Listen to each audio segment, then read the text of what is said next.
Bienvenidos y bienvenidas a otra sesión de la Cátedra Nacional de Justicia Transicional de la JEP, Aportes para la Paz. Hoy discutiremos sobre las implicaciones, aportes, dilemas y aprendizajes del enfoque territorial de la JEP, y para ello hemos invitado al magistrado José Miller Hormiga, de la Sala de Definición de Situaciones Jurídicas y miembro de la Comisión Territorial y Ambiental de la jurisdicción. Con él vamos a estar discutiendo en torno a lo que significa que la JEP investigue y sancione las violencias ocurridas en el conflicto armado con un enfoque territorial y ambiental. Magistrado José Miller, bienvenido a este espacio. Quisiera dar inicio a esta entrevista invitándolo a que nos cuente por qué considera que es necesario o cuál es la importancia de pensar la guerra y la paz con una perspectiva territorial y ambiental. Adelante. Bueno, muchas gracias por darnos la oportunidad de estar en este espacio. Realmente nosotros vivimos en el planeta Tierra y todo lo que lo afecte va a tener relación con lo que hagamos los seres humanos. En ese sentido, pues la guerra, que es una situación tan catastrófica, tan dura, que desde luego afecta gravemente los derechos de los seres humanos, no deja de afectar también a otros seres no humanos, pero que son importantes para la vida en la Tierra. En este caso, el territorio como una concepción, si usted la quiere mirar desde el punto de vista ecológico, como el espacio para la vida, el espacio donde se desarrollan los sistemas de vida, es la parte donde vive la gente también. Y lo ambiental, que de alguna manera es todo ese círculo que permite esas relaciones y esas conexiones entre todos estos seres. Entonces, es lógico que si las actividades simples humanas afectan el territorio y el medio ambiente, pues máxime el conflicto armado lo afecta. Por eso es muy importante tener en cuenta cuáles son las consecuencias que genera ese conflicto armado para el territorio y para el medio ambiente. Y en términos como de la construcción de la paz territorial. Es importante entender cuáles son las afectaciones que se viven en el marco del conflicto armado, precisamente para que las medidas restaurativas o de reparación que se puedan tomar, pues consideren también ese tipo de afectaciones. Porque si solo pensamos en los seres humanos, entonces la respuesta sería incompleta frente a las afectaciones que genera el conflicto armado. Perfecto. ¿Alguna otra implicación que nos pueda compartir como pues de lo que significa que la JEP asegure que aborda su trabajo desde una perspectiva ambiental y territorial? ¿Qué implica? ¿Qué implicaciones tiene? Bueno, desde luego las afectaciones que se viven en el marco del conflicto armado son responsabilidad de un actor armado. Y ese actor armado tiene que asumir la responsabilidad frente a sus actuaciones. Y desde luego por eso se tienen que establecer ese enfoque para mirar cuáles fueron las conductas que se asumieron y que terminaron afectando el territorio y el medio ambiente, para que esas conductas, si son constitutivas de delito, pues sean imputadas y respondan penalmente por esas conductas. Entonces, esa es una de las razones de ser, digamos.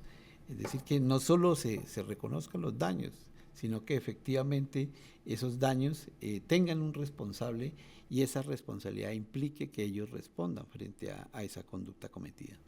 Perfecto. En términos de los aportes que ha traído como la implementación de este enfoque territorial y ambiental para garantizar como esa participación de las víctimas y contribuir con ello a la reparación, ¿qué nos puedes compartir? Bueno, en primer lugar, digamos, el enfoque territorial nos coloca frente a una realidad. La guerra se vivió en los territorios. O sea, la guerra no se puede mirar desde la centralidad, desde Bogotá, desde las grandes capitales. O sea, la guerra se vivió allá en los territorios y se sufrió de muchas maneras diversas, entonces hay que ir al territorio. Allá están las víctimas, allá se dieron los hechos violentos. Entonces, es una de las razones, ir allá al territorio, y eso es importante. Y el hecho de ir al territorio implica, por ejemplo, que las víctimas van a poder participar con mayor facilidad porque estamos allá en su territorio y eso garantiza un acceso a la justicia a las víctimas. Uh-huh. Y ya digamos en cuanto al tema ambiental, pues es importante precisamente que se puedan verificar realmente la ocurrencia de esos hechos y cómo esos hechos no solo afectan la vida de los seres humanos, sino que afectan el equilibrio ecológico de los territorios. Uh-huh. Perfecto. ¿Algún ejemplo que se te venga como a la cabeza que pueda ser ilustrativo de esto que nos acabas de comentar?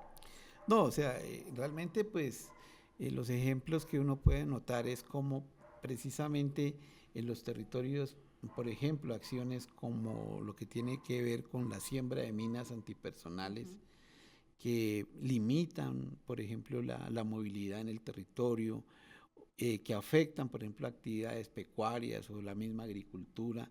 En el caso, por ejemplo, de pueblos recolectores o cazadores, pues que impiden su movilidad a los sitios de caza, de recolección o de pesca, y entonces están afectando su vida.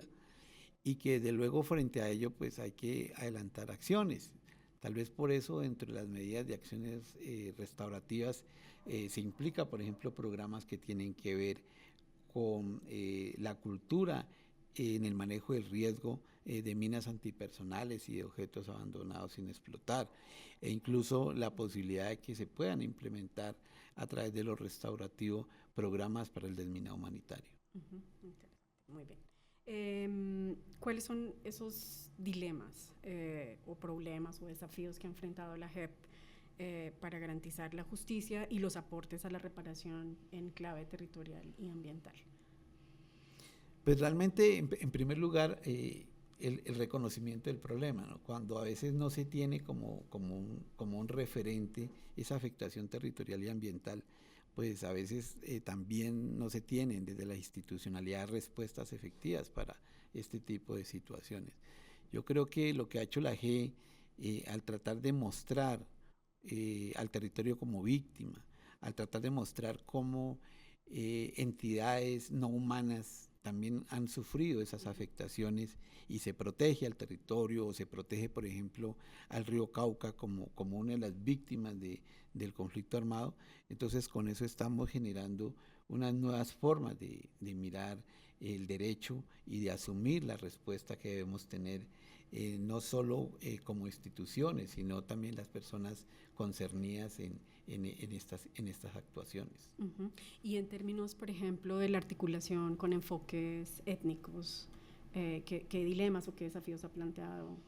Es indudable que aquí hay un encuentro, ¿no? entre estos dos enfoques. Uh-huh.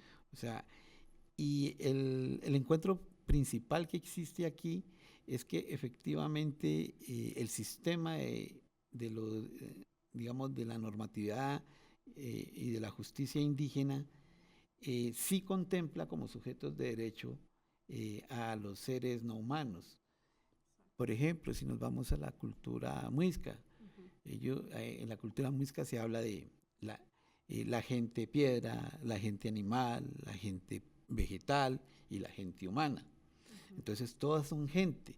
En virtud de ser de que todos son gente, o sea, tienen esa posibilidad de derechos y por lo tanto son sujetos de derecho. Esto yo siento que es un aporte que hace el derecho indígena a facilitar esa concepción que se tiene, digamos, del derecho, que se limita al escenario estricto del ser humano, y que si a veces habla de los seres de la naturaleza, los habla en función o en relación con el ser humano y no como sujetos autónomos que deben ser respetados. Entonces yo creo que ese encuentro entre las dos jurisdicciones en la parte étnica, tanto de los sistemas indígenas como los afro, ha permitido efectivamente que se pueda visualizar con una mayor claridad el ejercicio de esta nueva concepción de derechos. Uh-huh. Pasemos ahora un poco como a charlar en términos de los aprendizajes que ha ido dejando la experiencia desarrollada pues, por la jurisdicción en términos ambientales y territoriales. ¿Cuáles serían esos principales aprendizajes a resaltar? Bueno, los aprendizajes más importantes tienen que ver en el caso colombiano, entender que el conflicto armado no se desarrolló de las mismas maneras en los distintos territorios. O sea que Colombia es un país de regiones y realmente, digamos, el conflicto armado se presentó de manera distinta en los diferentes territorios. Por eso hay que tener en cuenta esa diversidad del territorio para adelantar políticas de atención a las víctimas y responder a las afectaciones que se han vivido no solo en el territorio sino en el medio ambiente. O sea, hay que tener en cuenta esa primera parte. Lo otro es que para garantizar un verdadero acceso a la justicia hay que ir allá, hay que ir al territorio, hay que ir a la llamada Colombia profunda, no solo mirarla desde acá, sino que hay que ir allá. Y ese compartir directo con el territorio y los elementos de la naturaleza, pues te dan una visión más clara de lo que ocurrió y desde luego invitan a buscar unas soluciones más adecuadas. También ha sido importante mirar cómo la presencia de la jurisdicción en los territorios es un llamado también a una presencia del Estado, ¿sí?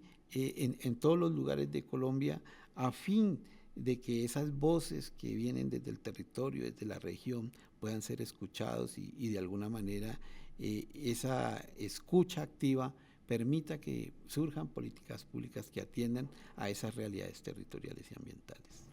Perfecto. Quisiera un poco devolverme a la pregunta por los dilemas y los retos que ha planteado la implementación del enfoque ambiental y territorial, pensando un poco en lo que implica la implementación de este enfoque en un contexto de violencia pues que no ha cesado, ¿no? ¿Qué implica eso, digamos, en términos de retos y desafíos para la jurisdicción? Bueno, realmente uno quisiera, digamos, estar en un posconflicto, ¿no? Nosotros tenemos claro que estamos en un posacuerdo que ha sido muy importante con las distintas FARC porque era un actor muy importante dentro del territorio y desde luego que ellos hayan permanecido en ese acuerdo pues es básico, pero desafortunadamente pues la violencia no ha desaparecido de los territorios y es un obstáculo no solo para los manejos territoriales y ambientales, sino para cualquier política que se pueda imponer para responderle a las víctimas, porque pues tristemente esa violencia todavía genera unas nuevas víctimas, genera unos espacios de riesgo, de inseguridad y que desde luego pues también afectan el ejercicio de la administración de justicia. Pero tenemos que también reconocer en esos dilemas cómo la gente de los territorios es tan valiente, tan comprometida, que a pesar de esas dificultades no renuncia, digamos, a la paz, no renuncia a esa posibilidad de tener paz. Sí, que eso es muy interesante porque también es como esta doble mirada, no solamente desde el conflicto, sino desde las resistencias, ¿no? Y en eso, por supuesto, los pueblos étnicos tienen mucho que enseñarnos.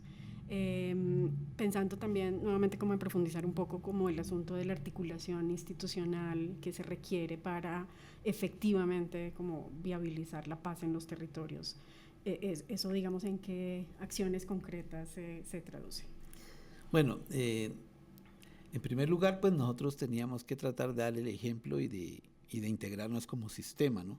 Entonces, por eso, pues en un principio hicimos una consulta previa que abarcó a la Unidad de Búsqueda de Personas Dadas por Desaparecidas, a la Comisión de la Verdad y a la G. Eso fue algo que nos permitió articular cosas. En este momento, pues ya desaparecía la Comisión de la Verdad, pues tratar de seguir pues las recomendaciones que hizo la Comisión de la Verdad y seguir trabajando de manera unida con la Unidad de Búsqueda de Personas Dadas por Desaparecidas para tratar de superar esa crisis tan grave y tan alta que hay en Colombia de las personas que no han podido vivir sus duelos porque sus familiares se encuentran en situación de desaparecidos. Entonces ese es un trabajo que tenemos que seguir conjuntos. Ahora, el sistema de verdad como sistema, pues es una herramienta o un componente importante para solucionar pues situaciones en el marco del conflicto armado, pero no es la única respuesta.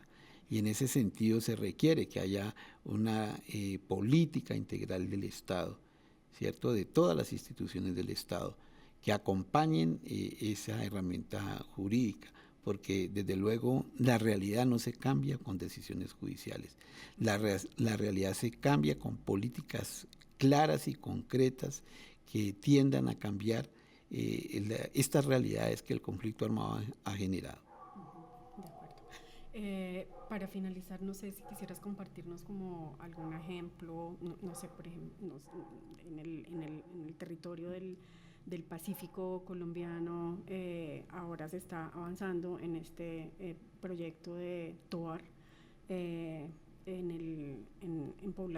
con población indígena Awá.